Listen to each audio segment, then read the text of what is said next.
the part which you have been presenting. You have just started, and you are the first presenter in this session. So would you, I'm going to present your work, and you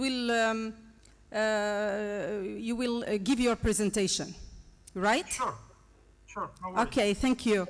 So Boualem Telha is going to present a work,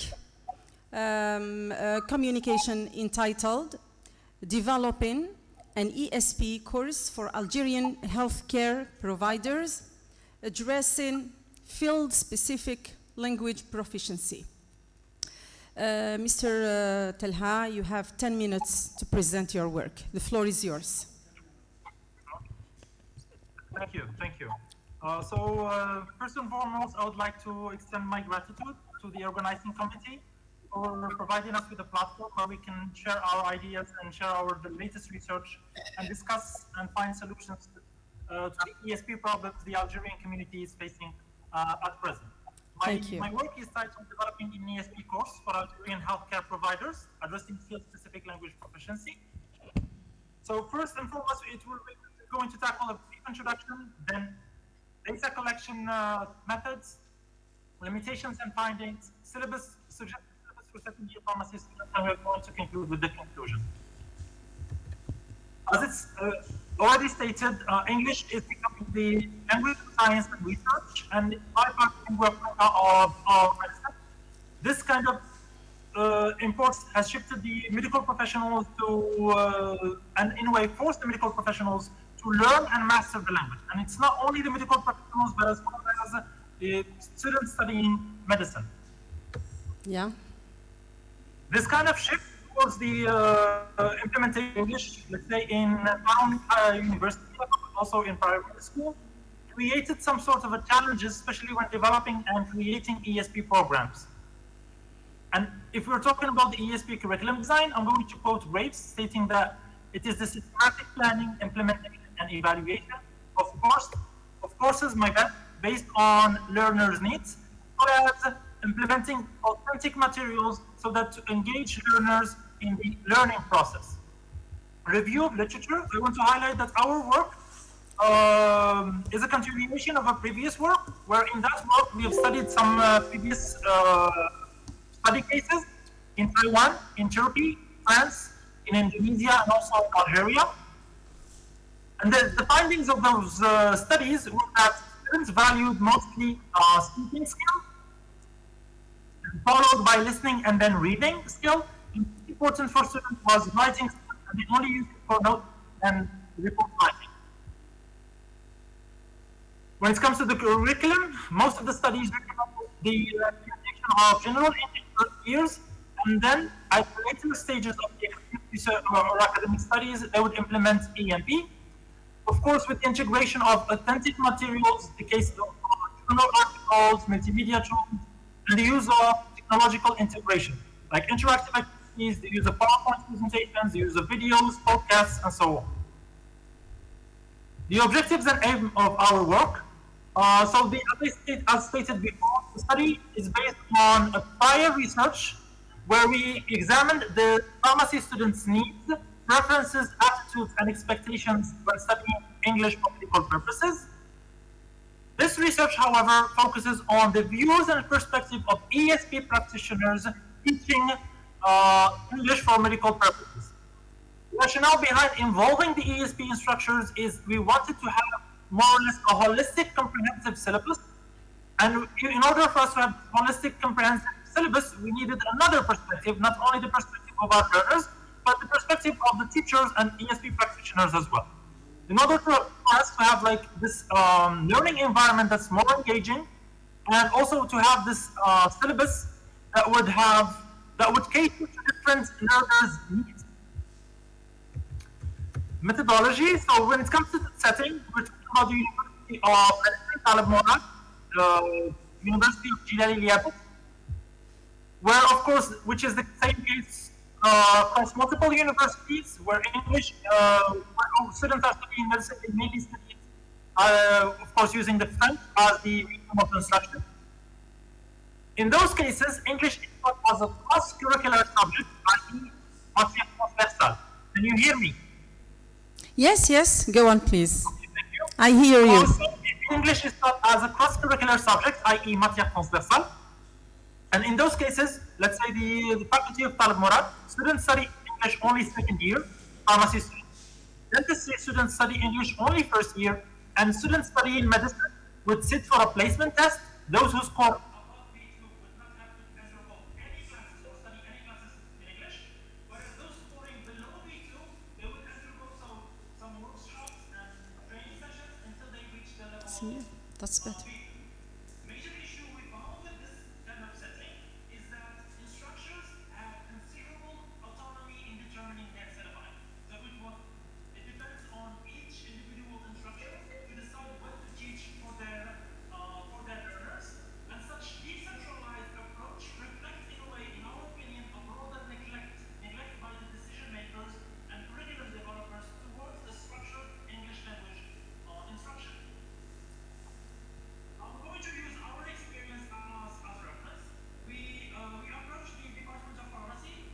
We were approached by the Department of Pharmacy to teach English, and we were, in a way, when we were conducting our needs analysis, the Department of Pharmacy insisted that we only teach medical English, no need for the general English.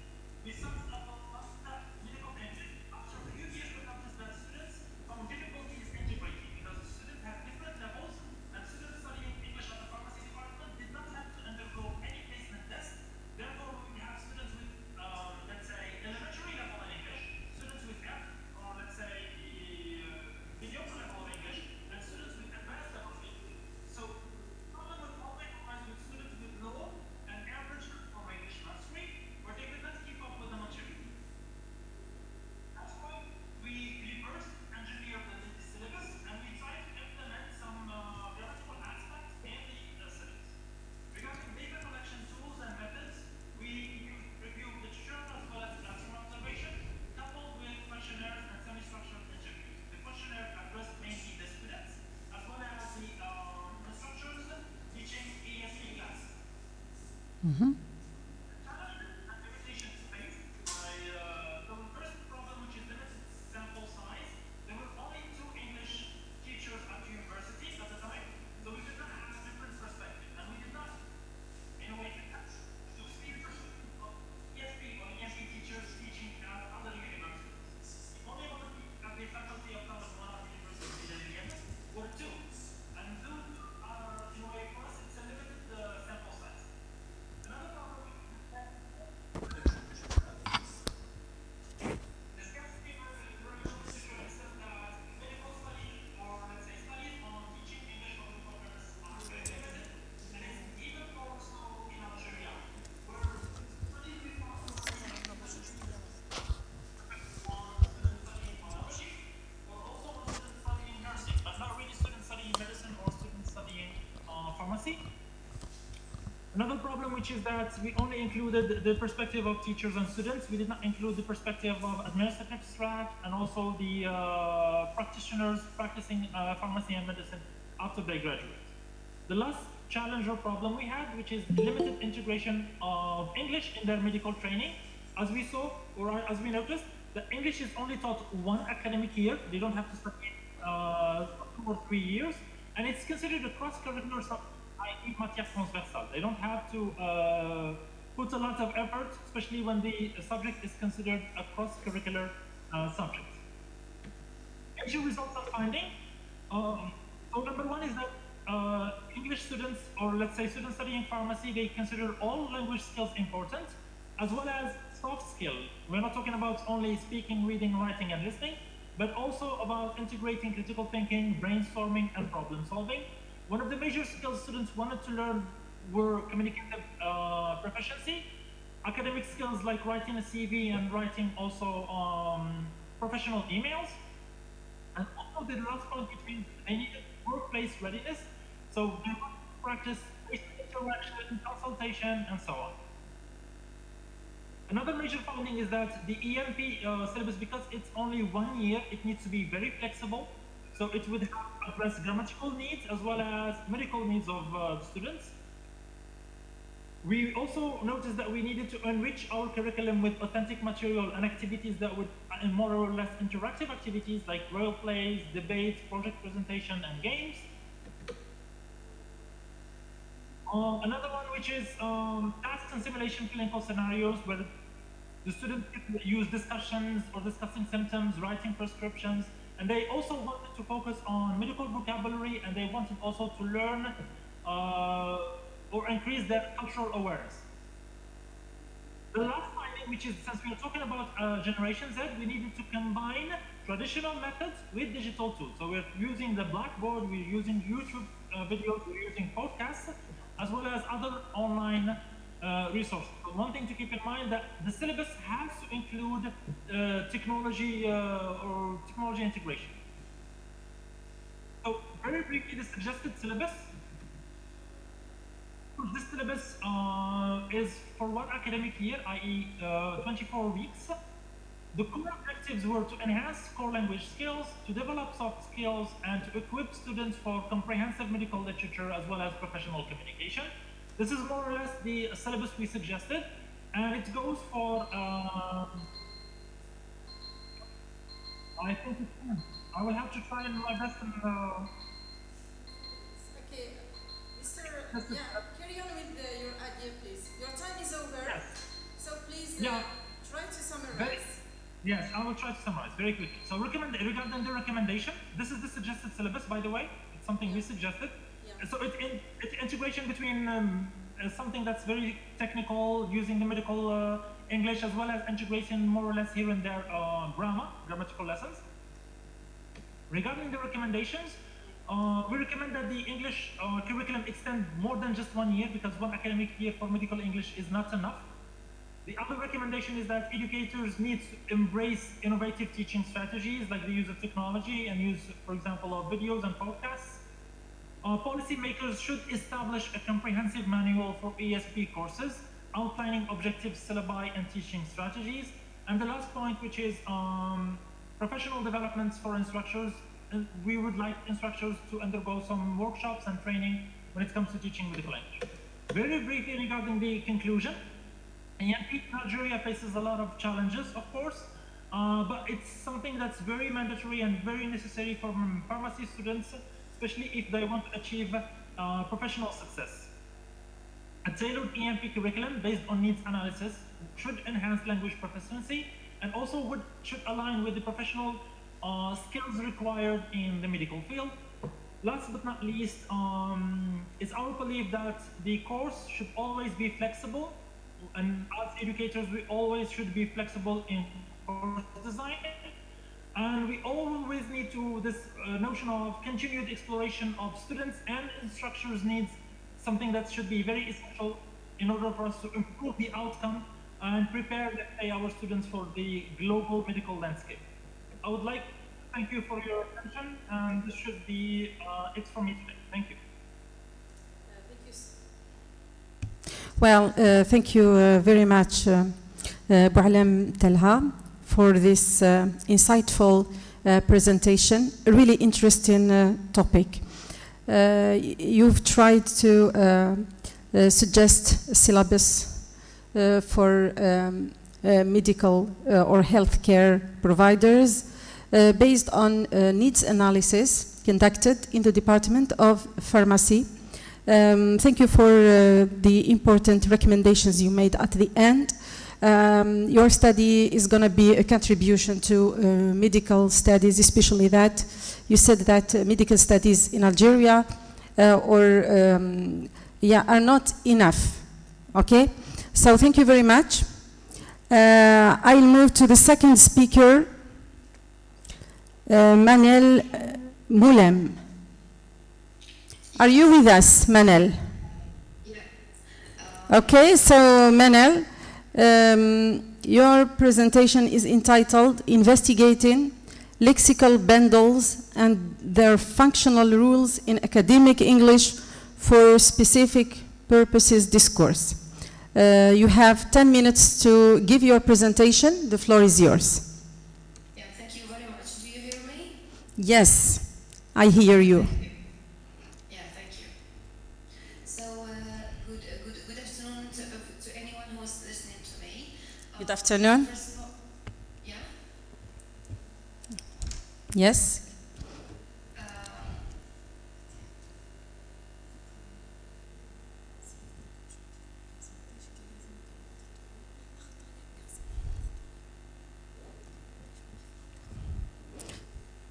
Okay, so Manel, Yeah. 1 minute please, I'll come back to you. 1 minute please. Slides, please. Yes, yes, I'll come back to you in 1 minute please. Before I start, I would like to express my deep thanks and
Manel,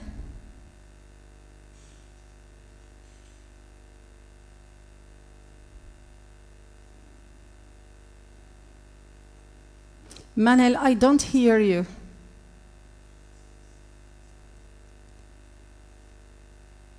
Manel, are you with us?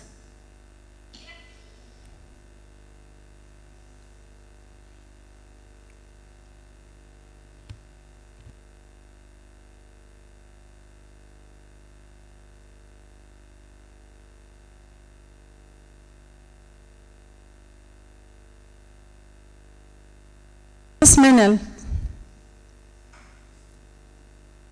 Manel. Manel, are you with me?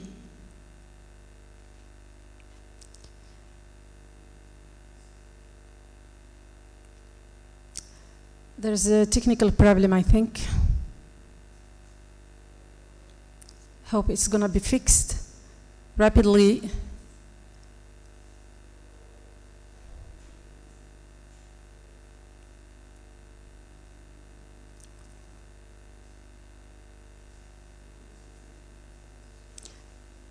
Manel,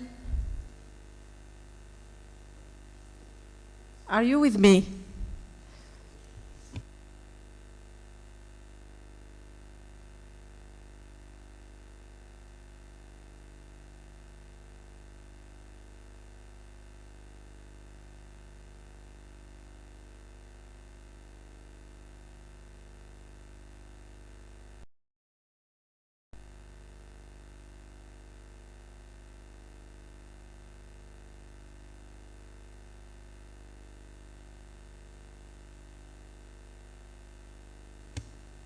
Manel?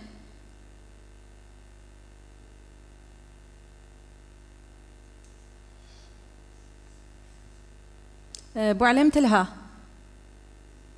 بوعلم تلها. Do you hear me? Okay, yeah, we are in, yeah. Okay, we are with Manel again. Okay, because we lost Manel for a moment, but I think she's here now.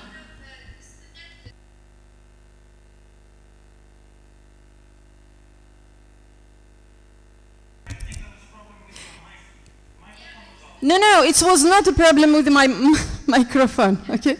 It was a problem of, a technical problem here, right? But, yes, you carry on, please, Manel, carry on.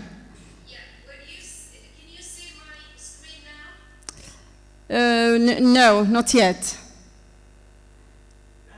Could you please carry on with your presentation, because I think time is up. We must join the auditorium. Yeah, so we should finish here. So please carry on with your presentation. I'm listening to you. So the functional roles of lexical bundles. Lexical bundles serve specific functions in legal discourse, facilitating clarity and precision in communication. Identifying these roles helps elucidate how these structures aid in conveying complex legal concepts and enhance understanding among practitioners. So for the Yes. yeah. For the methodology of the present study, the approach or the study used, the approach used in this study is quantitative to investigate lexical bundles in law discourse, in which I relied on statistical analysis using corpus, the software Count, and I have built my own corpus. So I based my, I wanted to ensure representativeness in my corpus, in which I have selected 2 lectures of law and 2 articles, so written by researchers in the domain of law, which constitute 50,921 tokens. So we have analyzed these or this corpus using the software Count, and the software, it's a multi-platform which has many functionalities like clusters, engrams, concordances, collocates, keyword lists, and keyword and word lists. So this software enables us to get a list of engrams and lexical bundles to get an information about them. So as I said, the results or the analysis of discourse law, intricate patterns and uses of lexical bundles in law, serving as a tool to understand their functional roles within academic English. So, as I said, for identifying lexical bundles, I have used lectures and articles written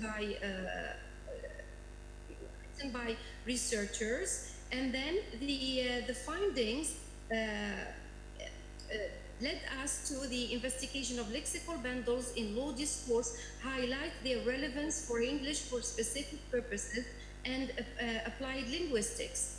Insights for ESP in law. The findings reveal distinct lexical bundles that enhance legal discourse clarity and coherence, making them essential for effective communication in law, making their communication in law in specific context. Understanding these bundles aids in developing targeted ESP curricula which cater to the unique linguistic needs of law students and professionals. Now, briefly, I can state the results. So we have discovered, or with analysis, we have found that the lexical bundle serves to convey meaning, to convey or to join sentences, to ensure coherence and cohesion in their writings.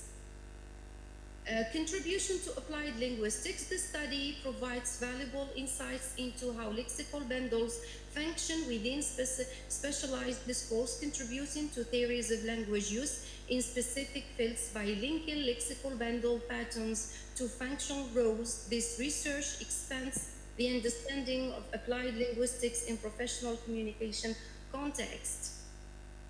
A recommendation for educators. For curriculum designers and educators, it is essential to integrate findings on lexical bundles into teaching materials such as integration. Such integration will enhance students' understanding of legal language and improve their analytical skills in more related contexts and better communication and outcome. So that's all. This is my presentation, and thank you. I'm sorry for the connection problems. Well, thank you, Manel Moulin, for your clear and insightful presentation. Apologies for the technical problems. Now, I think we don't have time for debate. And we should go to the first link of the conference, to the auditorium, in order to follow the debate, okay, of the session there, right? So could you please, I would like to thank you very much for your very interesting presentations about medical English and English for law, very interesting. And now, I invite you to go to the first link of the conference. So we meet there, right? Thank you very much. You're most welcome. Thank you.